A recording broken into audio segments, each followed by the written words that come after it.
Everyone. ഓസ്റ്റിനിലെ വ്യത്യസ്തമായ കൃഷി കാഴ്ചകൾ നിങ്ങളുടെ മുന്നിലേക്ക് എത്തിക്കുന്ന കർഷകശ്രീ 2021 ആദ്യത്തെ ടോക്ക് ഷോയിലേക്ക് എല്ലാ ഗാമ മെമ്പേഴ്സിനും സ്വാഗതം. കഴിഞ്ഞ വർഷമാണ് ഗാമ കർഷകശ്രീ എന്ന ആശയം നമ്മുടെ മുന്നിലേക്ക് എത്തിച്ചത്. എപ്പോഴത്തെ പോലെയും ഗാമ മെമ്പേഴ്സിൽ നിന്നും വളരെ നല്ല പ്രതികരണമാണ് നമുക്ക് ലഭിച്ചത്. 2 കാറ്റഗറിയിലായിട്ടായിരുന്നു കഴിഞ്ഞ കൊല്ലം മത്സരം സംഘടിപ്പിച്ചത്. ബാക്ക്യാർഡ് ഗാർഡനിങ്ങും അതുപോലെ തന്നെ പാറ്റിയോ ഗാർഡനിങ്ങും. സ്ഥലപരിമിതികൾക്കുള്ളിൽ നിന്നുകൊണ്ട് തന്നെ നമുക്ക് കൃഷി ചെയ്യാമെന്ന് പാറ്റിയോ ഗാർഡനിങ്ങിൽ കൂടി നമ്മളുടെ ഗാമ മെമ്പേഴ്സ് നമുക്ക് കാണിച്ചു തന്നു. വെജിറ്റബിൾസിന്റെ അവൈലബിലിറ്റി കുറയുമോ പാൻഡമിക് ആയതുകൊണ്ട് എന്ന ഒരു ശങ്കയായിരിക്കാം ഗാർഡനിങ്ങിന് ഒത്തിരി പേർ കഴിഞ്ഞ വർഷം മുമ്പോട്ട് വന്നു. അവരെല്ലാം നമ്മൾക്ക് വീഡിയോ അയച്ചു തന്നു. ജൂലൈ എൻഡിൽ ജഡ്ജിംഗ് പാനൽ വിന്നേഴ്സിനെ തിരഞ്ഞെടുത്തു. കഴിഞ്ഞ വർഷത്തെ കർഷകശ്രീ വിന്നേഴ്സിൽ നിന്നുമുള്ള 2 പേരാണ് ഇന്ന് നമ്മളോടൊപ്പം ടോക്ക് ഷോയിൽ ജോയിൻ ചെയ്യുന്നത്. Welcome Mrs Bensy Mathew and Mr Ramesh Shanmugham. Bensy US വന്നിട്ട് 16 വർഷമായി. ഓസ്റ്റിനിൽ വന്നിട്ട് 7 വർഷവുമായി. ഓസ്റ്റിനിൽ വന്നിട്ടാണ് ബെൻസി ഗാർഡനിങ് സ്റ്റാർട്ട് ചെയ്തത് തന്നെ. ആദ്യം ചെറിയ രീതിയിൽ തുടങ്ങിയപ്പോൾ നല്ല വിളവെടുപ്പ് ലഭിച്ചു. അത് ബെൻസിക്ക് വളരെയധികം ഒരു മോട്ടിവേഷൻ ആയി. പിന്നീട് വീട് മാറി വലിയ സ്ഥലത്തേക്ക് എത്തിയപ്പോഴേക്കും കൂടുതൽ ഗാർഡനിങ് വളരെ വിപുലകരമായി ബെൻസി ചെയ്തു.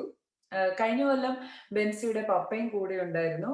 പപ്പയുടെ കുറെ ടിപ്സ് ആൻഡ് ട്രിക്സ് ബെൻസിക്ക് ഷെയർ ചെയ്തു. അത് ഇന്ന് ബെൻസി നമ്മളോടും കൂടി ഷെയർ ചെയ്യും. നാട്ടിൽ ബെൻസി കോട്ടയം പാലായിലാണ്. ബെൻസി ബേലർസ് കോട്ടൺ വൈറ്റിൽ വർക്ക് ചെയ്യുന്നു. Welcome Bency. Mister Ramesh Shanmugam. Mister Ramesh ഓസ്റ്റിനിൽ വന്നിട്ട് 2 കൊല്ലമായി. നാട്ടിൽ തിരുവനന്തപുരത്താണ്.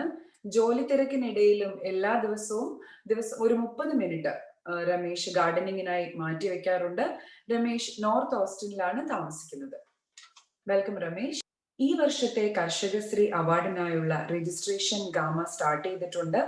ഇത്തവണ 3 കാറ്റഗറീസിൽ പാർട്ടിസിപ്പൻസിന് പങ്കെടുക്കാം. ഒന്നാമതായി ബാക്ക്യാർഡ് ഗാർഡനിങ്, രണ്ടാമതായി patio, balcony, counter top gardening, മൂന്നാമത്തെ ഒരു പുതിയ സെഗ്മെന്റ് ആണ് ഉദ്യാന പാലകൻ.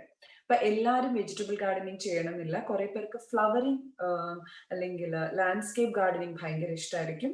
അപ്പൊ ആ കാറ്റഗറിയിലും ഇപ്രാവശ്യം ഒരു സെഗ്മെന്റ് ഉണ്ട്. അതിന്റെ കൂടുതൽ ഡീറ്റെയിൽസ് ഗാമ വെബ്സൈറ്റിലുണ്ട്. നമുക്ക് കർഷകശ്രീക്ക് വേണ്ടിയുള്ള മെമ്പേഴ്സ് രജിസ്ട്രേഷൻ കിട്ടി തുടങ്ങിയിട്ടുണ്ട്. നിങ്ങൾ രജിസ്റ്റർ ചെയ്തില്ലെങ്കിൽ എത്രയും പെട്ടെന്ന് രജിസ്റ്റർ ചെയ്യണം. July 31 last date.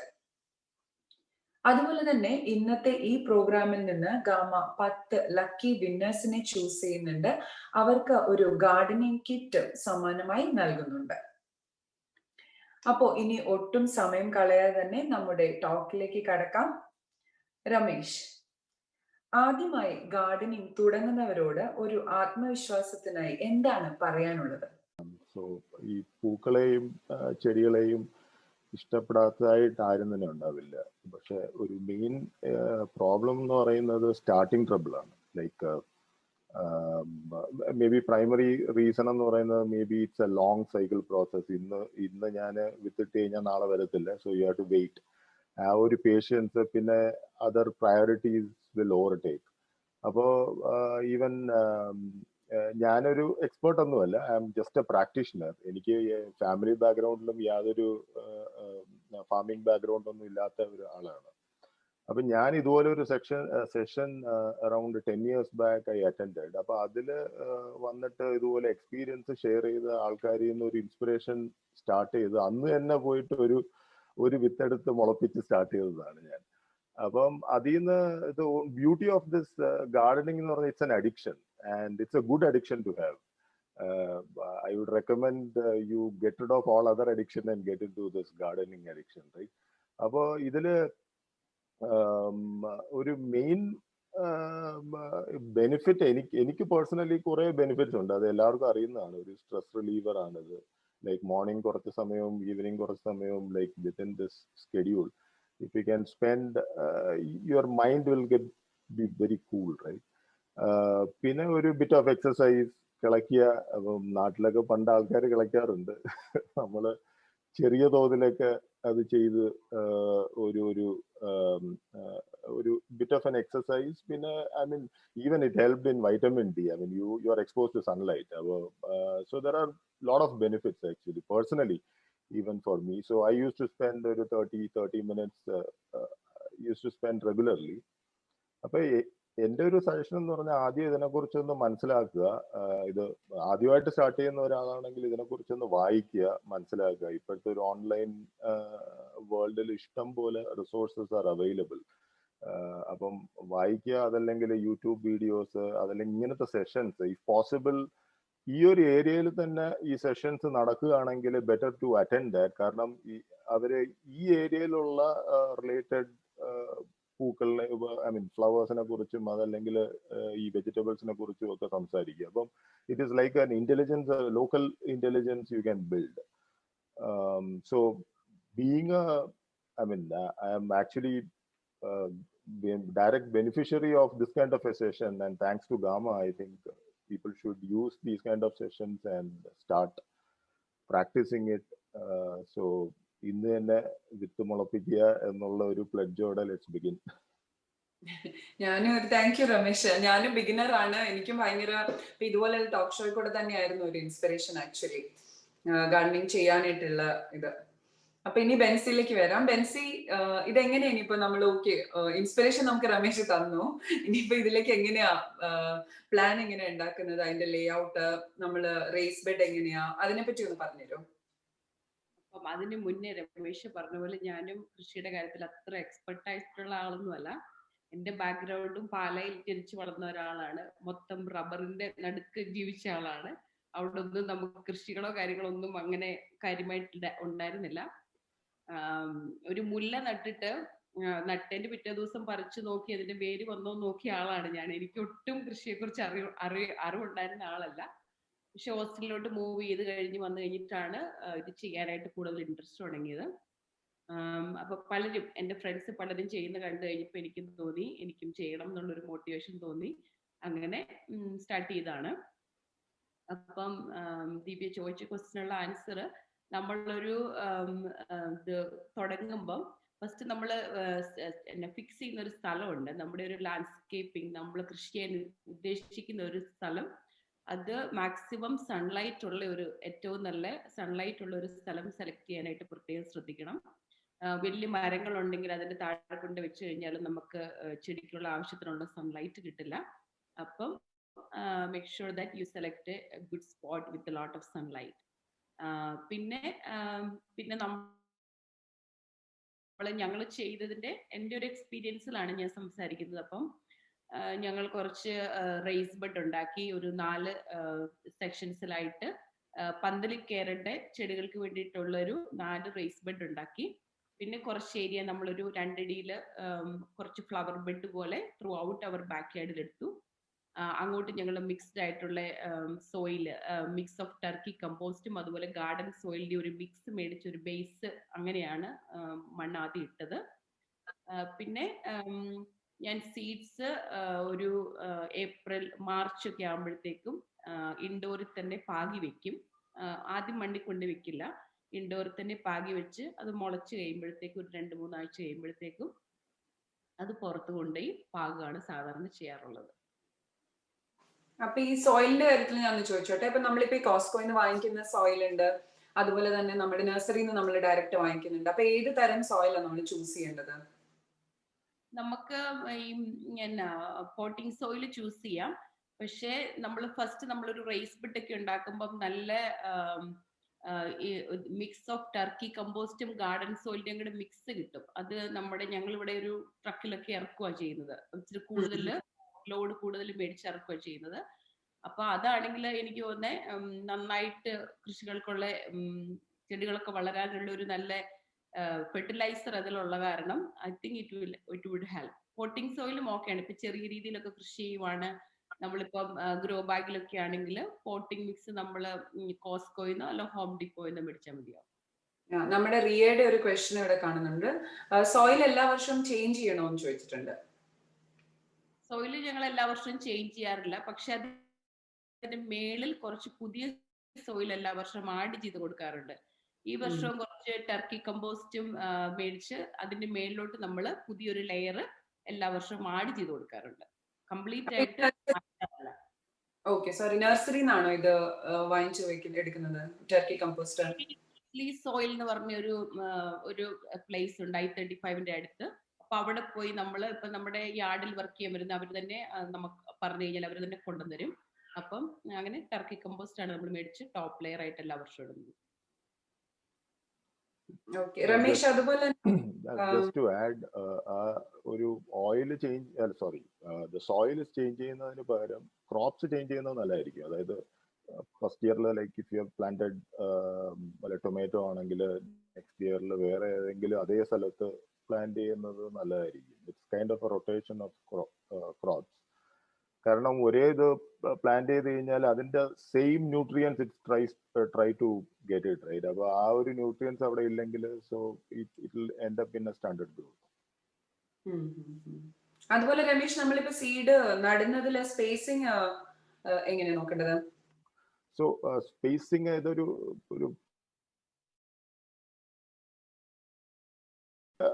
വെജിറ്റബിൾസിനും പല ഇതാണ് സ്പേസിങ് ആണ്. Typically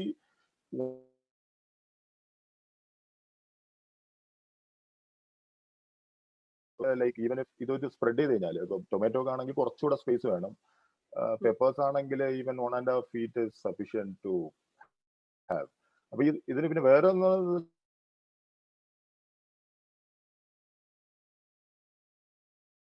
gardening you can actually adjust space. ചെറിയ ബാക്ക് യാർഡേ ഉള്ളൂ. അപ്പം കണ്ടെയ്നറിൽ നമുക്ക് എവിടെ വേണമെങ്കിലും അങ്ങോട്ടും ഇങ്ങോട്ടും ഒക്കെ മൂവ് ചെയ്യാം. അപ്പൊ ആ സ്പേസ് ഒക്കെ അഡ്ജസ്റ്റ് ചെയ്ത് ഇതിനെ ഇറ്റ് നീഡ്സ് എയർ സർക്കുലേഷൻ. അപ്പം ഒരുപാട് പന്തലിച്ച് കഴിഞ്ഞാൽ അതിന് എയർ സർക്കുലേഷൻ ഒക്കെ വേണ്ടിയിട്ടാണ് ആ ഒരു സ്പേസിങ് വരുന്നത്. രണ്ടാമത്തത് ലൈക്ക് ഇതിന് ഒരു ബേസിക് ന്യൂട്രിയൻസിന്റെ ആവശ്യമുണ്ടല്ലോ. അപ്പൊ ആ ഒരു ന്യൂട്രിയൻസ് ഏത് റൂട്ട്സ് ആണോ കൂടുതൽ strong it will try to get most of those nutrients. അപ്പൊ അത് പ്രിവെന്റ് ചെയ്യാനും കൂടെയാണ് ഒരു സ്പേസ് നമ്മൾ ഇത് ചെയ്യുന്നത്. So rule of thumb is 1.5 feet of spacing. Okay, അതുപോലെ തന്നെ ഇപ്പൊ ടു ലേറ്റ് ആയോ സ്റ്റാർട്ട് ചെയ്യാനായിട്ട്? ഇപ്പൊ ആർക്കെങ്കിലും ഇങ്ങനെ തുടങ്ങണമെന്നുണ്ടെങ്കിൽ better late than never. I mean ഇത് ടിപ്പിക്കൽ ഒരു സൈക്കിള് അറ്റ്ലീസ്റ്റ് ഞാൻ അത് വായിച്ചിട്ടുള്ള ഇതാണ്. എൻ്റെ കൂടുതലും ഇന്ത്യയിലൊക്കെ ആണെങ്കിൽ it is regularly we can do. US what I have seen is ഒരു last frost cycle in spring which is mid of March. അപ്പം അതിൽ നിന്ന് ഒരു 2 months ഏർലിയർ ആയിട്ട് അല്ലെങ്കിൽ 6 weeks ഏർലിയർ ആയിട്ട് സ്റ്റാർട്ട് ചെയ്യുകയാണ് ഇൻഡോറിൽ സ്റ്റാർട്ട് ചെയ്യുകയാണെങ്കിൽ, ബെൻസി പറഞ്ഞ മാതിരി ഇൻഡോറിൽ സ്റ്റാർട്ട് ചെയ്ത് ട്രാൻസ്പ്ലാന്റ് ചെയ്യുകയാണെങ്കിൽ ആ ഫ്രോസ്റ്റ് ഒന്ന് ഒഴിവാക്കാം. അപ്പം അതിനും കൂടെ വേണ്ടിയിട്ടാണ് ഇത് ഇൻഡോറിൽ സ്റ്റാർട്ട് ചെയ്യുന്നത്. അപ്പം ഈ ചില വെജിറ്റബിൾസ് ലൈക്ക് ടൊമാറ്റോ, പെപ്പേഴ്സ് ഒക്കെ കുറച്ചുകൂടെ ഒരു ടെൻഡർ വെജിറ്റബിൾസ് ആണ്. സോ അതിന് അത്രയ്ക്കുള്ള ഫ്രോസ്റ്റ് ഇത് സർവൈവ് ചെയ്യാനുള്ള ഇത് ഉണ്ടാവത്തില്ല, especially when it is small seedling. അപ്പൊ അതിനെ കെയർ ചെയ്ത് നേരത്തെ സ്റ്റാർട്ട് ചെയ്യുക, എന്നെ കൺട്രോൾഡ് എൻവറോൺമെന്റ്. എന്നിട്ട് ഇപ്പൊ ഗ്രീൻ ഹൗസ് ഒക്കെ ഉള്ള ആൾക്കാർക്ക് ഗ്രീൻ ഹൗസിൽ തന്നെ ചെയ്യാം. അതല്ലെങ്കിൽ വീട്ടിനകത്ത് ചെയ്യുക, ബട്ട് സ്റ്റിൽ നീഡ് സൺലൈറ്റ്. ഒരു ലൈറ്റ് സൺലൈറ്റ് ഇസ് നീഡഡ്. അതിനുശേഷം ഒരു മാർച്ച് കഴിഞ്ഞാൽ വെളിയിൽ കൊണ്ടിടുന്നത് നല്ലതായിരിക്കും. ബെൻസി, അതുപോലെ നമ്മൾ വേറെ എക്സ്ട്രാ ന്യൂട്രിയൻസ് ആഡ് ചെയ്യാറുണ്ടോ? അതോ ഈ ഇപ്പൊ ഓരോന്നിനും ന്യൂട്രിയന്റ് വേണ്ട, ഓരോന്നിനും സെപ്പറേറ്റ് അല്ലേ? ടൊമാറ്റോയ്ക്ക് വേണ്ടത് വേറെ, അപ്പൊ അങ്ങനെ സെപ്പറേറ്റ് നോക്കി ചെയ്യാറുണ്ടോ? അല്ലേ, അങ്ങനെ ചിലതിന് ഞാൻ ചില പർട്ടിക്കുലർ ആയിട്ടുള്ള ഫെർട്ടിലൈസേഴ്സ് യൂസ് ചെയ്യാറുണ്ട്. അപ്പൊ മെയിൻ ആയിട്ട് ഞാൻ നമ്മുടെ വീട്ടിലെ വേസ്റ്റുകൾ തന്നെയാണ് റെഗുലർ ബേസിസിൽ യൂസ് ചെയ്യുന്നത്. നമ്മുടെ ചായ അരിച്ച് ചായപ്പത്തി കൊണ്ടിടും. അത് നന്നായിട്ട് ക്ലീൻ ചെയ്തിട്ട് അതിന്റെ ഷുഗറും പാലൊക്കെ കളഞ്ഞതിന് ശേഷം അത് കൊണ്ടുപോയി നമ്മുടെ കറിവേപ്പില ഒക്കെ ഒത്തിരി നല്ലതാണ്. പിന്നെ മുട്ടത്തോട് കുറച്ച് ഉണക്കിയിട്ട് അത് ഇച്ചിരി ഒന്ന് ചെറുതായിട്ടൊന്ന് പൊടിച്ചിട്ട് കോവലിന്റെ ചുവട്ടിലും ഒക്കെ ഇട്ട് കഴിഞ്ഞാൽ പെട്ടെന്ന് പൂവുണ്ടായി പെട്ടെന്ന് കായ ഉണ്ടാവാനായിട്ട് ഹെൽപ്ഫുൾ ആണ്.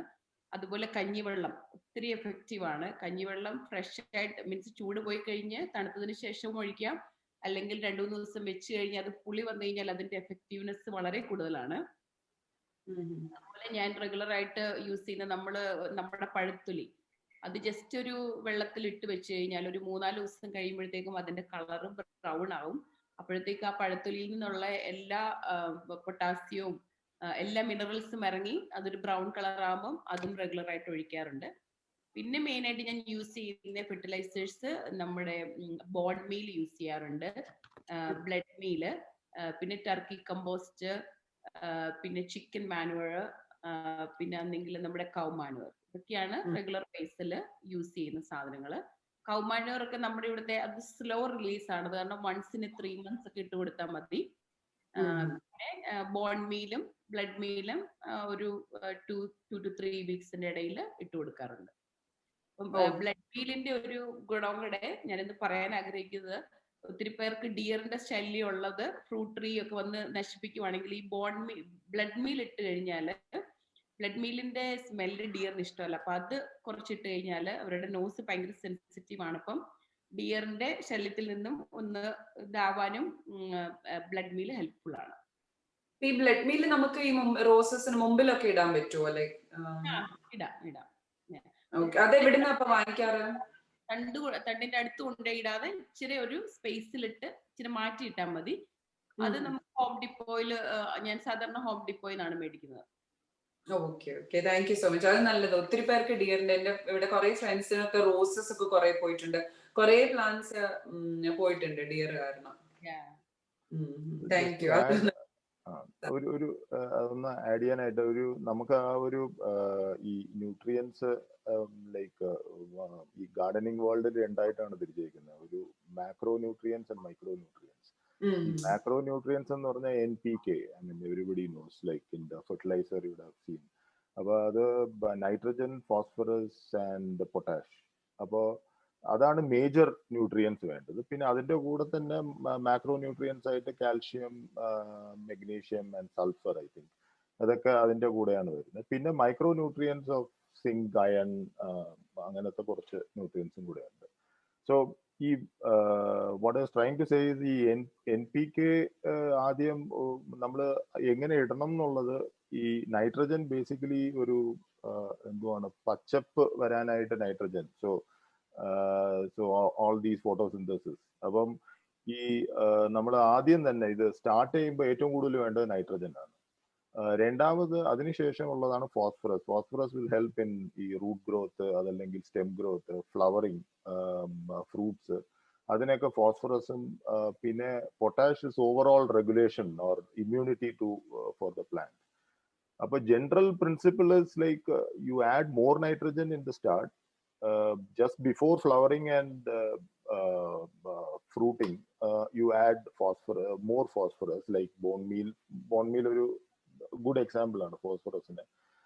അതിനുശേഷം potash to maintain the plant.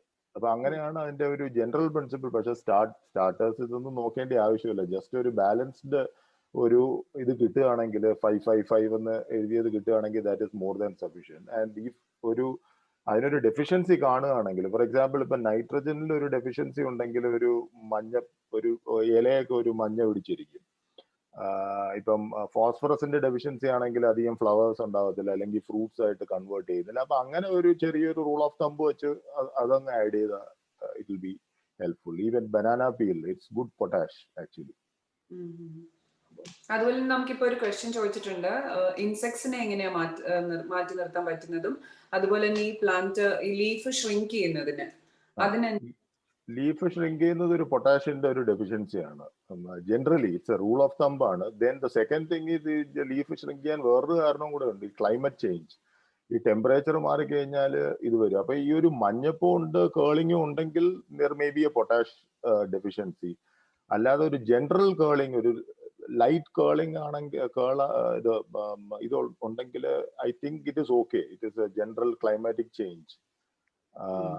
അപ്പം so that you can, I mean it will eventually go. അത് ജനറലി ടൊമാറ്റോസിലൊക്കെ കണ്ടുവരാറുണ്ട്, ഇലകളൊക്കെ ഇന്ന് വളഞ്ഞൊക്കെ നിൽക്കുമായിരിക്കും. അപ്പൊ അതൊന്നും വലിയ പ്രശ്നം ഉണ്ടാകാറില്ല സാധാരണ. ബെൻസി, അതുപോലെ തന്നെ ഈ പെസ്റ്റ് കൺട്രോളിന് എന്തെങ്കിലും അങ്ങനെ ചെറിയ ഇൻസെക്ട്സിന് വേണ്ടിയിട്ടോ അങ്ങനെ എന്തെങ്കിലും ചെയ്യാറുണ്ടോ? ഇൻസെക്ട്സിന് വേണ്ടിയിട്ട് സാധാരണ ഞങ്ങള് യൂസ് ചെയ്യുന്ന നീം ഓയിൽ സ്പ്രേ ചെയ്യാറുണ്ട്. അത് വളരെ എഫക്റ്റീവ് ആണ്. അതിന്റെ സ്പ്രേ ബോട്ടിൽ നമുക്ക് ഹോം ഡിപ്പോയിൽ അവൈലബിൾ ആണ്.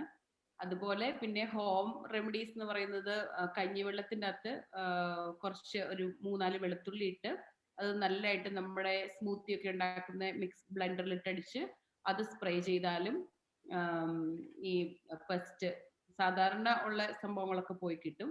അതുപോലെ ഈ ഇല ചുരുളുന്നതിനും ഞാൻ അത് എഫക്റ്റീവായിട്ട് കണ്ടിട്ടുണ്ട്. ഞങ്ങളുടെ കപ്പയ്ക്കൊക്കെ കഴിഞ്ഞ വർഷം ഇങ്ങനെ ഒരു ചുരുളിച്ച ഉണ്ടായിരുന്നു. അപ്പം പപ്പ ഇത് ഇങ്ങനെ സ്പ്രേ ചെയ്ത് കഴിഞ്ഞപ്പോഴത്തേക്കും ആ ഒരു പ്രോബ്ലം മാറി. അപ്പൊ മെയിൻ ആയിട്ട് ഞാനിത് രണ്ടുമാണ് യൂസ് ചെയ്യുന്നത്. പിന്നെ ഈ ബേക്കിംഗ് സോഡ ഒരു ഡൈല്യൂട്ട് ചെയ്ത് അടിക്കുന്നത് നല്ലതാണ്. ബേക്കിംഗ് സോഡ അല്ലെങ്കിൽ വിനീഗർ ആ ഒരു വളരെ കുറച്ച്, like 5 ml of baking soda ആണ് 1 liter വാട്ടർ, മിക്സ് ചെയ്ത് അടിക്കുന്നതും ഇങ്ങനത്തെ ഒരു pest control, it was effective for me at least ചില സ്ഥലത്തൊക്കെ. പിന്നെ ഒരു കാര്യം കൂടെ ആഡ് ചെയ്യാനുള്ളത്, ഇതിനൊരു കമ്പാനിയൻ പ്ലാന്റിംഗ് എന്ന് പറഞ്ഞൊരു ടോപ്പിക് ഉണ്ട്. അത് ബേസിക്കലി ചില ഈ flowers like marigold is one example. ഇതൊക്കെ പെസ്റ്റ് കൺട്രോൾ ചെയ്യാൻ തന്നെ സഹായിക്കും. ഓർ ഹെർബ്സ്, ഇഫ് യു ഒരു ബേസിൽ along with tomato will help in tomato actually. അതിന്റെ പെസ്റ്റ് വരാതിരിക്കാനുള്ള കുറച്ച് ഇതൊക്കെ ഹെൽപ്പ് ചെയ്യാറുണ്ട്. അപ്പം ഞാൻ ഇവിടെ ചെയ്തിട്ടില്ല, പക്ഷെ നാട്ടില് അങ്ങനെ ചെയ്തിട്ട് കുറച്ചത് വളരെ കുറവായിട്ട് തോന്നിയിട്ടുണ്ട് എനിക്ക്. ശരിയാണോ എന്നറിയില്ല. ഓക്കെ. അതുപോലെ തന്നെ എപ്സം സോൾട്ട് ആക്ച്വലി ഹെൽപ്പ് ചെയ്യുന്നുണ്ടോ എന്തിനെങ്കിലും? കുറെ സ്ഥലത്ത് അത് കണ്ടിട്ടുണ്ട്. എപ്സം സോൾട്ടും will help. That is it's a source of magnesium. That is anyway needed. ഈ മെഗ്നീഷ്യം ഉണ്ടെങ്കിലാണ് എല്ലാ ന്യൂട്രിയൻസും അബ്സോർബ് ചെയ്യാൻ പറ്റുന്നത്. So Epsom salt will help in both plant growth, ഒരു എന്താ പറയുന്ന ഒരു ഇമ്മ്യൂണിറ്റി ഒക്കെ ക്രിയേറ്റ് ചെയ്യണമെങ്കിൽ every nutrients have to be absorb in the right manner. So that regulation, it helps, and overall it will help in the plant growth. Okay, thank U. അത് നല്ലൊരു information. ഈ pest resistant plants, അതൊരു പുതിയ information അത്. അപ്പൊ അതുപോലെ തന്നെ ഈ ടൊമാറ്റോയുടെ കൂടെ ബേസിൽ പിന്നെ വേറെ എന്തെങ്കിലും ഉണ്ടോ അങ്ങനത്തെ?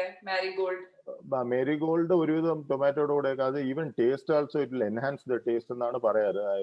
I don't know that, but പക്ഷേ ഇത് really pest control it helps. പിന്നെ ഈ ഹെർബ്സ് ലൈക്ക് റോസ്മേരി അല്ലെങ്കിൽ ലാവൻഡർ, അങ്ങനത്തെ കുറെ ഹെർബ്സ് ഉണ്ടല്ലോ, അതൊക്കെ തുളസി, നോർമൽ തുളസി, അതൊക്കെ ഹെൽപ്പ് ചെയ്യാറുണ്ട്. Okay okay. അപ്പൊ ബെൻസി ഇതുപോലെ ഗ്രോ ബാഗ്സ് ട്രൈ ചെയ്തിട്ടുണ്ടോ? ഗ്രോ ബാഗ്സ് അധികം ട്രൈ ചെയ്തിട്ടില്ല. ഞാൻ കൂടുതലും ഗ്രൗണ്ടിലാണ് വെജിറ്റബിൾസ് ഒക്കെ വെക്കാറുള്ളത്. കുറച്ച് ഐറ്റംസ് മാത്രമേ ഉള്ളൂ എനിക്കിങ്ങനെ ചട്ടിയിൽ ഒക്കെ ഉള്ളൂ. നമ്മുടെ കറിലീഫും അതൊക്കെ വിന്ററിൽ പോകുന്നുള്ള കാരണം അകത്തെടുത്ത് വെക്കാനുള്ള ഒരു ട്രാൻസ്പോർട്ടേഷൻ പർപ്പസിന് വേണ്ടി മാത്രം ചട്ടി വെച്ചിട്ടുണ്ട്. മുല്ലയ്ക്ക് ആക്ച്വലി എന്താ കൂടുതൽ ഇതിടാറ്, ഫെർട്ടിലൈസേഷൻ കൊടുക്കാറ്? മുല്ലയ്ക്ക് ഞാൻ സാധാരണ ഇടുന്നത് ഈ 13 ഉണ്ട്, ഒരു 13 ഫെർട്ടിലൈസർ ഉണ്ട്, അതാണ് യൂഷ്വലി ഇടുന്നത്. പിന്നെ സാധാരണ നമ്മുടെ കഞ്ഞിവെള്ളം ഒഴിക്കും, ചായപ്പത്തി, അങ്ങനെയുള്ള റെഗുലർ സാധനങ്ങളൊക്കെ യൂസ് ചെയ്യാറുണ്ട്. Okay, thank you.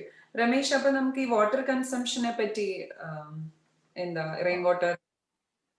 സോ ഈ ഞാൻ നാട്ടിൽ ചെയ്തതാണ് റെയിൻ വാട്ടർ വീട് വെച്ചപ്പോൾ. സോ ദാറ്റ് ഇസ് ബേസിക്കലി ഒരു rain water is for water conservation. അപ്പൊ നമ്മൾ ഈ ഒരു ടെറസിൽ നിന്നുള്ള വെള്ളം എല്ലാം കൂടെ ഗട്ടർ വഴി എടുത്ത് അതിനെ ഒരു ചാനലൈസ് ചെയ്ത് ഒരു ഫിൽറ്റർ വഴി ഒരു സമ്പിലോട്ട് വിടുക എന്നുള്ള മെത്തേഡാണ്. അതിൽ നിന്ന് നമ്മൾ സമ്പ് ഉണ്ടാക്കുകയാണെങ്കിൽ അതിൽ ചില കാര്യങ്ങൾ ശ്രദ്ധിക്കേണ്ടതായിട്ടുണ്ട്. അതായത് ഈ ഓവർഫ്ലോ വന്നു കഴിഞ്ഞാൽ എങ്ങനെ വെള്ളം വെളിയിലോട്ട് പോകും, കാരണം ഇത് നോട്ട് എ കൺട്രോൾഡ് ഇത്. അപ്പം ഇവിടെ എങ്ങനെയാണെന്ന് അറിയത്തില്ല. ഇവിടെ കൂടുതലും വാട്ട് വി ക്യാൻ ഡു, ഞാനൊന്ന് ജസ്റ്റ് ഗൂഗിൾ ചെയ്ത് നോക്കിയപ്പോൾ ഇവിടെ ചെയ്യുന്നത് ആൾക്കാർ ഒരു ബാരലില് ഈ ഗട്ടറിന്റെ ഡൗൺ സ്പൗട്ട് എന്ന് പറയുമ്പോൾ like finally it goes into the ground. അപ്പൊ അതിനെ ബാരലിൽ കളക്ട് ചെയ്തിട്ട് you can have a tap in the end of the barrel. പക്ഷെ ബാരൽ എന്ന് പറഞ്ഞു കഴിഞ്ഞാൽ maximum you can take 100 gallon of water. അതല്ലെങ്കിൽ വലിയൊരു ടാങ്ക് തന്നെ വെച്ചിട്ട് അത് ഫുള്ള് റീഡയറക്ട് ചെയ്ത് അതിലോട്ട് വിടുക. അപ്പം അതിലൊരു ഫിൽറ്ററും, മെയിൻ തിങ് ഈ ലീവ്സും അത് ഇതും ഒക്കെ ഒന്ന് ഫിൽട്ടർ ചെയ്യാനുള്ള കുറെ നെറ്റ്സ് ഉണ്ടാക്കിയിട്ട് അതുവഴി എടുക്കാവുന്നതാണ്. അപ്പം ജനറൽ റൂൾ ഓഫ് തമ്പ്, നമ്മൾ ഈ സമ്പിന്റെ കപ്പാസിറ്റി ഡിറ്റർമിൻ ചെയ്യുന്നത് 1 inch of rain multiplied by the square feet. It is like totally 0.6 gallon ആണ് ഇവിടത്തെ കണക്ക്. So it is very similar in liters there. അപ്പോൾ സോ ഒരു 1000 സ്ക്വയർ ഫീറ്റ് എടുത്തു കഴിഞ്ഞാൽ 600 gallon. ഇവിടുത്തെ rainfall, average rainfall is 2.2 inch of rain. It's like 1/3 of what we get in Kerala, right? അപ്പോൾ അത്രയ്ക്കുള്ള ഒരു കപ്പാസിറ്റി, അത് ഇറ്റ്സ് എ മന്ത്ലി ആവറേജ്. അപ്പൊ അത്രയ്ക്കുള്ള കപ്പാസിറ്റി റഫ്ലി അതിന്റെ ഒരു കപ്പാസിറ്റിയിൽ ഉള്ള ടാങ്ക് പ്ലാൻ ചെയ്ത് you can use it. അപ്പൊ ഞങ്ങൾ ഉപയോഗിച്ചപ്പം even we have used it for flushing the toilets, kitchen, even for drinking. So we cleaned it up and even take it through a RO system. എന്നിട്ട് അത് തന്നെയായിരുന്നു ഞങ്ങൾ ഭക്ഷണത്തിനും എല്ലാം ഉപയോഗിച്ചുകൊണ്ടിരുന്നത്. Like couple of years we have used. So I think I am a very ഒരു proponent of rainwater harvesting. It really helps. Actually rain water harvesting ഇവിടെ കുറെ പേര് ചെയ്യുന്നുണ്ട്. കുറച്ച് ഫ്രണ്ട്സിനെ ഇങ്ങനെ കണ്ടിട്ടുണ്ട് ബാരൽ വെച്ചിട്ട് തന്നെ ചെയ്യുന്നത് ഇതുപോലെ. ഒന്നും ചെയ്യാൻ പറ്റുന്നില്ലെങ്കിൽ at least you should put a pit and get the water under that, right? So that നമ്മുടെ ഏരിയയിൽ ആ water content will remain as it. So worst case I am saying, if you cannot use it, at least let it within our ground itself. അതല്ലെങ്കിൽ എല്ലാം ഒഴുകി പോകും. So generally ഒരു വലിയ ഒരു വെല്ല് പോലത്തെ ഒരു ഇത് ക്രിയേറ്റ് ചെയ്തിട്ട് അങ്ങ് ഇട്ട് കഴിഞ്ഞാൽ it's like you can retain some content. Thank you Ramesh, അത് നല്ലൊരു ഇൻഫർമേഷൻ ആയിരുന്നു. പിന്നെ ബെൻസി, അതുപോലെ തന്നെ മൾച്ച് യൂസിനെ പറ്റി നമ്മൾ വെജിറ്റബിൾ ബെഡില് ഇപ്പൊ ചിലർ പറയും ഫാബ്രിക് ഇട്ടിട്ട് നമ്മുടെ വീഡ് കൺട്രോൾ ചെയ്യാനായിട്ട്. അപ്പൊ അതിന്റെ എന്താ ചെയ്യേണ്ടത് തുടക്കത്തിൽ തന്നെ ഈ വീഡ്സ് കൺട്രോൾ ചെയ്യാൻ വേണ്ടിയിട്ട്? വീഡ്സ് കൺട്രോൾ ചെയ്യാനായിട്ട് നമ്മൾ റേസ് ബെഡ് ഉണ്ടാക്കുന്ന സമയത്ത് തന്നെ നമുക്ക് ആ ഫാബ്രിക് ഇടാം. വാട്ടർ ലെയർ ആയിട്ട് നമുക്ക് ഫാബ്രിക് ഇട്ട് കൊടുക്കാം. ഞങ്ങൾ ഫാബ്രിക് ഇട്ടാണ് ചെയ്തത്, എങ്കിലും ഞങ്ങൾക്ക് കുറെ വീടുകൾ വരുന്നുണ്ടായിരുന്നു. പിന്നെ പല അവൈലബിൾ ആയിട്ടുള്ള പല വീഡ് കൺട്രോൾ സ്പ്രേസ് അവൈലബിൾ ആണ്. പക്ഷെ അതൊക്കെ നമ്മുടെ വെജിറ്റബിൾ ഗാർഡനെ ബാധിക്കും എന്നുള്ള കാരണം അത് നമ്മൾ യൂസ് ചെയ്യാറില്ല. പക്ഷെ മൾച്ച് ഒരു പരിധി വരെ വീടിനെ കൺട്രോൾ ചെയ്യുന്നുണ്ട്. നല്ല തിക്കായിട്ട് കുറച്ച് മൾച്ച് ഇട്ട് കൊടുത്തു കഴിഞ്ഞാൽ ഒരു പരിധി വരെ വീടിനെ കൺട്രോൾ ചെയ്യാം. അല്ലെങ്കിൽ നമ്മൾ ഫിസിക്കലി അപ്പൊ ഈ വെജിറ്റബിൾ ബെഡ് സ്റ്റാർട്ട് ചെയ്യുമ്പോൾ നല്ലോണം മൾച്ചിട്ട് കൊടുക്കണം. ഈ ഫാബ്രിക് ബേസ് ലെയർ ആയിട്ട് ഇടുക. പിന്നെ സോയിലൊക്കെ ഇട്ട് കഴിഞ്ഞിട്ട് അതിന്റെ ഏറ്റവും ടോപ്പിൽ നമ്മൾ മൾച്ചിടുക. മൾച്ചിന് ഉള്ള ബെനിഫിറ്റ്, അത് തണുപ്പത്താണെങ്കിലും നമ്മളുടെ പ്ലാന്റിനെ പ്രൊട്ടക്ട് ചെയ്യും, ചൂടത്താണെങ്കിലും അതിന്റെ ഹീറ്റിനെ കൺട്രോൾ ചെയ്യാനുള്ള ഒരു ബെനിഫിറ്റും ഉണ്ട്. അപ്പം രണ്ട് സമയത്തും മൾച്ച് ഈസ് വെരി ബെനിഫിഷ്യൽ. അപ്പം ശരിക്കും നമ്മുടെ ഗാർഡൻ ഏരിയകളിൽ അല്ലെങ്കിൽ നമ്മുടെ ബാക്ക് യാർഡിലൊക്കെ മൾച്ച് ഡെഫിനറ്റ് ആയിട്ട് വിട്ടു കൊടുക്കണം എന്നാണ് എന്റെ ഒരു റെക്കമെൻഡേഷൻ. അപ്പൊ ഈ കണ്ടെയ്നർ ഗാർഡനിൽ രമേശ് നമ്മൾ മൾച്ച് ഇട്ട് വെക്കേണ്ട ആവശ്യമുണ്ടോ? കണ്ടെയ്നർ ഗാർഡനിങ്ങിൽ ടിപ്പിക്കലി ഞാൻ ചെയ്യാറ് ലൈക്ക് മൾച്ച് ഇടും. മൾച്ച് പക്ഷെ ജനറൽ മൾച്ച് അല്ല, ഇത് മേടിക്കുന്നതല്ല. ഇത് like leaves and other things, right? ഈ ഡ്രൈഡ് ലീവ്സ് അതൊക്കെ ഒന്ന് ഇട്ട് വെക്കാറ്. കാരണം the main issue with container gardening എന്ന് വെച്ച് കഴിഞ്ഞാൽ the water നല്ല ചൂട് സമയത്തൊക്കെ water will, I mean, almost it dries out. Unlike in ഗ്രൗണ്ടിലൊക്കെ ആണെങ്കിൽ എന്തെങ്കിലും ഒരു വാട്ടർ കണ്ടന്റ് ഉണ്ടാവും. പക്ഷെ ഇതിൽ കംപ്ലീറ്റ് ആയിട്ട് അങ്ങ് ഇതായി പോകും. അപ്പം regular watering is needed in containers or even for ഇതായാലും like even for the grow bag ആയാലും like we need to actually keep on watering regularly. അതിന് എനിക്ക് തോന്നി ഡ്രിപ്പ് ഇറിഗേഷൻ ഭയങ്കര ഹെൽപ്ഫുൾ ആണെന്ന് തോന്നുന്നുണ്ട് അല്ലേ കണ്ടെയ്നർ ഗാർഡനിങ്? ഞാൻ ഇത് രണ്ടും ട്രൈ ചെയ്തു. പക്ഷെ drip irrigation I was not very successful personally. പക്ഷെ wick irrigation I try. So wick irrigation എന്ന് പറഞ്ഞ് ഞങ്ങൾ ചെയ്തത് അതായത് ഒരു പൈപ്പ്, ഒരു 6 inch പൈപ്പ് എടുക്കുക, അതിന്റെ മുകളിൽ ഒരു ഹോൾ ഇടുക, അതിന്റെ മുകളിൽ ഗ്രോ ബാഗ് വെക്കുക. Now the wick is like half of the wick, or not half, at least the wick വെള്ളം ഉള്ള സ്ഥലം വരെ wick പോകണം. അപ്പൊ half of the wick can go down into the pipe and half of the wick will be inside the grow bag. So അതുപോലെ അപ്പം so I have a long pipe, around 10 feet pipe, 6 inch pipe. അതിൽ ഒരു 7 whole ഇടാൻ പറ്റും. Like 1.5 feet you can put holes, small holes, and put a wick put this grow bag. It was very helpful. Like ഒരു 5 days break എടുത്തു കഴിഞ്ഞാൽ ഈ pipe full വെള്ളം നിറച്ചിട്ട് നമുക്ക് എവിടെ വേണമെങ്കിലും ഒരു ട്രിപ്പൊക്കെ പോയിട്ട് വന്നാലും it will never give a problem. But the only issue is ഇതിനൊരു കൺട്രോൾ ഒന്നുമില്ല.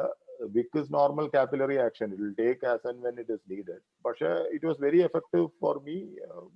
ഒരു നാട്ടിലൊക്കെ പോയി ഒരു 1.5 ആഴ്ചയൊക്കെ കഴിഞ്ഞു വന്നാലും it will not dry out. പിന്നെ ഡ്രിപ്പില് സോറി ഡ്രിപ്പ് ഇറിഗേഷൻ പ്രൈമർലി ഒരു ട്രൈ ചെയ്ത് ഒരു പൈപ്പ് ലൈൻ, ഒരു മെയിൻ പൈപ്പ് ഉണ്ടാവും. ആ മെയിൻ പൈപ്പ് ഒരു 16 mm പൈപ്പ് എടുക്കുക. അതിൽ നിന്ന് ഒരു ഫീഡർ പൈപ്പ് ഒരു I don't know, maybe 6 mm pipe, small pipe. പിന്നെ ഒരു എമിറ്റർ ഉണ്ടാവും. എമിറ്ററിലാണ് ഈ കൺട്രോൾ വരുന്നത്. അത് എത്ര drops, like per minute how many drops you can control in that. അപ്പം അത് സിമ്പിൾ സിസ്റ്റം ആണ്. ദ മെയിൻ ഇഷ്യൂ ഇസ് ആരെങ്കിലും ഇത് ടാപ്പ് ഓപ്പൺ ചെയ്യണം. So we tried with relay and ഒരു സ്മോൾ ഇലക്ട്രോണിക്സ് വെച്ച് കൺട്രോൾ ചെയ്യാനൊക്കെ നോക്കി. പക്ഷെ അതൊരു ഫെയിലിയർ ആയിരുന്നു. പക്ഷെ അതല്ലാതെ നമുക്ക് ടാപ്പ് ഓൺ ചെയ്യാനും ഓഫ് ചെയ്യാനും പറ്റുമെങ്കിൽ it is good. It will actually maintain. അത് കുറെ പേര് അതും പിന്നെ യൂട്യൂബിൽ കുറെ വീഡിയോസ് ഉണ്ടല്ലോ ഡ്രിപ്പ് ഇറിഗേഷന്റെ ഒക്കെ ട്രൈ ചെയ്യാൻ. എനിക്ക് തോന്നുന്നു വിക്ക് കുറച്ചുകൂടെ എളുപ്പമായിരിക്കും ട്രൈ ചെയ്യാൻ എന്നാണ് എന്റെ ഒരു പേഴ്സണൽ. സിമ്പിൾ ആണെന്ന് തോന്നുന്നുണ്ട്. ലൈക്ക് എല്ലാവർക്കും നോക്കാൻ പറ്റും. ആകെ പൈപ്പ് വെള്ളം നിറച്ചു വെച്ച് കഴിഞ്ഞാൽ it's easily almost a week you don't need to water. Like especially ഇതൊരു ഈ ഗ്രോ ബാഗിൽ വളർത്തുന്നതാണെങ്കിൽ it will be very useful. അതുപോലെ ഇപ്പൊ ബെൻസി നമ്മുടെ സ്നോ വന്നപ്പോ ഓസ്റ്റിനില് എന്താ കംപ്ലീറ്റ് എല്ലാവർക്കും ഒരു ഭയങ്കര വിഷമം. ഈവൻ എന്റെയും കുറെ കറിവേപ്പിലയൊക്കെ പോയി അത്. അപ്പം ബെൻസി കുറെ പ്രൊട്ടക്ട് ചെയ്തു എന്ന് കേട്ടിട്ടുണ്ട്. അപ്പൊ എങ്ങനെയായിരുന്നു അത്? ലൈക്ക് ഇനി എക്സ്പെക്ട് ചെയ്യാൻ പറ്റുമായിരിക്കും മേ ബി ഇനി അടുത്ത സ്നോ വന്നു കഴിഞ്ഞാൽ. അപ്പൊ നമ്മൾ എങ്ങനെയാ അത് ശ്രദ്ധിക്കേണ്ടത്? ഞങ്ങൾ എല്ലാ വർഷവും ഇത് ചെയ്യുന്നതാണ്. പക്ഷെ ഈ വർഷം ഇത്രയും ഹെവി ഒരു സ്നോ ഒന്നും എക്സ്പെക്ട് ചെയ്തിട്ടുണ്ടായിരുന്നില്ല. അപ്പം ഞങ്ങളുടെ മെയിൻ ആയിട്ട് നമ്മൾ പ്രൊട്ടക്ട് ചെയ്യാൻ നോക്കുന്നത് മുരിങ്ങ, പിന്നെ പേര. ഇത് രണ്ടുമായിരുന്നു പുറത്ത് ഗ്രൗണ്ടിൽ നട്ടിരുന്നത്. അപ്പൊ ഞങ്ങളൊരു ബാരലിൽ മേടിച്ചിരുന്നു. ബാരലിന്റെ മേളിലത്തെയും എടുത്തു കളഞ്ഞു, താഴത്തെയും ബോട്ടം രണ്ടും അപ്പ് ആൻഡ് ഡൗൺ രണ്ടും ഓപ്പൺ ആക്കി.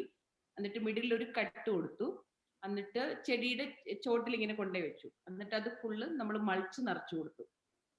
അപ്പം ആ ബാരലിന്റെ പൊക്കത്തിലോളം ഉള്ള ചെടി പ്രൊട്ടക്റ്റഡ് ആയിട്ട് നിന്നപ്പം വിന്റർ കഴിഞ്ഞ് നമ്മൾ ബാരൽ തുറക്കുമ്പോൾ മേളിൽ ഭാഗം മുഴുവനും കരിഞ്ഞിരിക്കും. പക്ഷെ ബാരലിട്ട് മൾച്ച് വെച്ചിരുന്ന അത്രയും ഭാഗത്തിന് ഒരു കുഴപ്പമില്ല. അവിടെ നിന്ന് തൊട്ട് പിന്നെ പുതിയ സ്പ്രൗട്ട് വന്ന് കയറിപ്പോരും. ജസ്റ്റ് ഈവൻ മൾച്ച് ആണെങ്കിൽ പോലും എന്റെ പുറത്തുണ്ടായിരുന്ന ഒരു കറിവേപ്പില ഞാൻ വിചാരിച്ചത് പോയി കാണുമെന്ന്. ജസ്റ്റ് ഞാൻ മൾച്ചിട്ടൊന്ന് കവർ ചെയ്ത് വെച്ചിരുന്നായിരുന്നു. പക്ഷെ അത് കിളുത്ത് വരുന്നുണ്ട്. അതുപോലെ കോവലാണെങ്കിലും ഞാൻ ഈ വർഷം ഒന്ന് ട്രൈ ചെയ്യാം, മണ്ണിൽ വെച്ചിരുന്ന പോവോന്നറിയാൻ വേണ്ടിട്ട് കോവല് തന്നെ ഗ്രൗണ്ടിൽ തന്നെ വെച്ചിരുന്നു. എന്നിട്ട് ജസ്റ്റ് മൾച്ചിട്ട് ഒന്ന് കവർ ചെയ്ത് വെച്ചതാ. അതും സ്പ്രൗട്ട് ചെയ്ത് വരുന്നുണ്ട്. അപ്പം എനിക്കൊന്ന് മൾച്ചാണ് എന്റെ വലിയൊരു സേവർ. അപ്പം എല്ലാരും അങ്ങനെ ഒന്ന് ട്രൈ ചെയ്ത് നോക്കും. ഒരു ബാരലോ, ഈവൻ ബാരൽ മേടിക്കാൻ പറ്റിയില്ലെങ്കിൽ ചെറിയ ചെടിയാണെങ്കിൽ വല്ല ബക്കറ്റോ അങ്ങനെ മേടിച്ച് മൾച്ചിട്ട് അത്രയും ആ ഒരു ബോട്ടം പാർട്ട് സേവ് ചെയ്ത് വെച്ച് കഴിഞ്ഞാല് അതിൽ നിന്ന് പുതിയ സ്പ്രൗട്ട് വന്നോളൂ നെക്സ്റ്റ് ഇയർ ആകുമ്പോൾ. അപ്പൊ ഈ സർവൈവ് ചെയ്ത പ്ലാന്റ്സ് ഏതൊക്കെ ഇപ്പൊ നമ്മൾ ഓസ്റ്റിനിൽ ഇപ്പൊ കോമൺ ആയിട്ട് ഇപ്പൊ വെക്കാൻ പറ്റുന്ന പ്ലാന്റ്സ് ഏതൊക്കെയാ? ഇപ്പൊ എന്റെ ഒരു എക്സ്പീരിയൻസിൽ ഇപ്പൊ മുരിങ്ങ കുഴപ്പമില്ലായിരുന്നു, സർവൈവ് ചെയ്ത് വന്നു. പേര കുഴപ്പമില്ല. പിന്നെ ഫ്രൂട്ട് ട്രീകളാണെങ്കിൽ ആപ്പിള് സർവൈവ് ചെയ്യും, പേർ സർവൈവ് ചെയ്യും, ബ്ലൂബെറി, ബ്ലാക്ക്ബെറി, പിന്നെ ഫിഗ്, ഇതൊന്നും, പിന്നെ ഗ്രേപ്സും അതൊക്കെ പോയ പോലെ കിടന്നു. പക്ഷെ സ്പ്രിങ് വന്നു കഴിഞ്ഞപ്പോഴത്തേക്കും ഇതെല്ലാം ഒരു കുഴപ്പമില്ലാതെ കയറി വന്നു. എനിക്കൊരു അത്യാവശ്യം പ്രൊട്ടക്ഷൻ കൊടുത്തു കഴിഞ്ഞാൽ ഒരു ഇച്ചിരി മൾച്ചൊക്കെ ഇട്ട് അതിന്റെ ചോട്ടിൽ വെച്ച് കഴിഞ്ഞാൽ അതൊക്കെ തിരിച്ചു കയറി വരും. ബിക്കോസ് എല്ലാവർക്കും ഒത്തിരി പേർക്ക് ഇപ്രാവശ്യം തിരിച്ച് ഗാർഡനിങ്ങിലോട്ട് വരാൻ പറ്റാത്ത വിധത്തിൽ കുറെ പേർക്ക് പോയിട്ടുണ്ട്. ഇത് പ്രതീക്ഷിക്കാത്ത ഒരു ഇതായതുകൊണ്ട്. ബിക്കോസ് അതുകൊണ്ട് കഴിഞ്ഞ വർഷം നമുക്ക് കോവിഡ് ആയത് കാരണം എല്ലാവർക്കും വെജിറ്റബിൾ കിട്ടുമോ എന്നുള്ള പേടി കാരണം എല്ലാരും ഒന്ന് തുടങ്ങി ഗാർഡനിങ്. പിന്നെ ഒരു സ്ട്രെസ് ഫ്രീ അല്ലേ നമ്മളിപ്പം.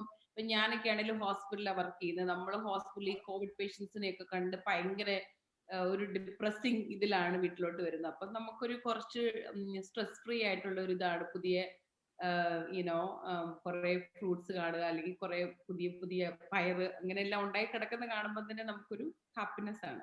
അതെ, നമ്മുടെ ബാക്ക് യാർഡിൽ നിന്ന് എടുത്ത് നമ്മൾ കുക്ക് ചെയ്യുന്ന ഒരു ഫീലിംഗ് വേറെയല്ലേ.